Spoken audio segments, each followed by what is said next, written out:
شریف ہیں ہمارے ساتھ سینئر اینکر، اور آج جو فیصلہ ہوا ہے اس پر جرنلسٹ کمیونٹی اور اسلام آباد ہائی کورٹ کے جتنے ساتھی ہیں وہ بھی آپ کے ساتھ ہیں، تو کیا کہیں گے آج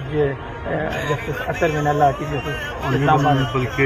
جس متی اللہ جان والے ویلاگ پہ ایف آئی آر کاٹی گئی اس میں بھی میں نے آنریبل چیف جسٹس کا جو فیصلہ تھا اس کا حوالہ دیا تھا، فریڈم آف اسپیچ اور ایکسپریشن کو ہمیشہ جب اپہولڈ کرتے ہیں فنڈامنٹل رائٹس کو، اور ساتھ ساتھ میں نے honourable chief justice of supreme court of Pakistan Umar Ata Bandial کا جو 12 مئی کی تمام اخبارات میں رپورٹڈ اسٹیٹمنٹس ہیں ان کے آبزرویشن اس کا حوالہ دیا تھا۔ میرے خیال سے جو جوڈیشری فریڈم آف پریس کو اپہولڈ کر رہی ہے، ایک پرٹیکولر مائنڈ سیٹ ہے جو نہیں چاہتا کہ اس ملک میں آزادی صحافت ہو۔ آج آنریبل چیف جسٹس نے ایک دفعہ پھر ہماری عدلیہ جس طرح سے فریڈم آف اسپیچ اور ایکسپریشن جو فنڈامنٹل رائٹس کا دفاع کرتی ہے، ایک اور تاریخی فیصلے اس حوالے سے